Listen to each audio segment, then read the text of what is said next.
Well, si Coach Tim Cone ulit yung magko-coach dito sa FIBA Asia. Sa FIBA Asia qualifiers, no? Well, ayoko na lang magsalita. So, at least puro positive tayo, no? Doon na tayo sa positive dahil yung negative wala naman tayong ebidensya eh. So, maganda dahil si Tim Cone yung magko-coach. And yung 12 na pinili niya, with Justin Brownlee as the naturalized. Yun lang ang hindi sigurado kung sino ba ipapalit nila kay Brownlee if ever hindi siya pwede. No? Hindi natin alam kung tapos na yung ni Ange Kwame.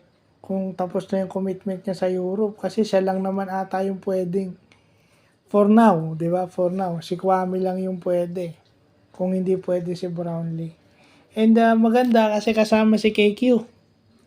Si Kevin Giambao sa pool ng Gilas.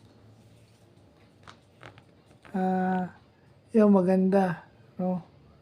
Nando si KQ sa Gilas. Nasa pool.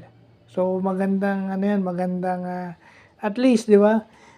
Dalawa na yung wing nila, si KQ at saka si Dwight Ramos, 'di ba? Kasi bali marami na silang wings.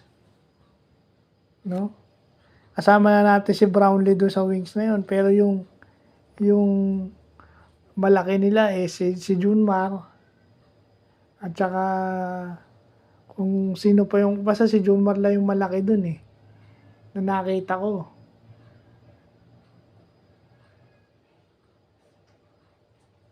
Tsaka si CJ, yan, yung mga kasama. At saka maganda rin si Coach Richard Del Rosario yung team manager. Yeah, maganda. Well, for positive tayo. Buti si CTC ulit ang coach. At least alam nating lalaban yun. Yeah. Kasi tingnan mo kahit Yamado yung San Miguel, hindi naman natambakan yung Hinebra. So yun pwede na nating wala kasing definite na plano tong SBP na to. Well, at least, di ba,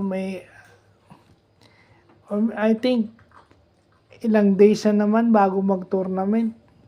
Si Junmar at si CJ, may PBA finals pa yan. So, hindi natin alam ang kondisyon ng mga yan kapag lalaban sa FIBA. But definitely, it's all positive. So, yun lang po.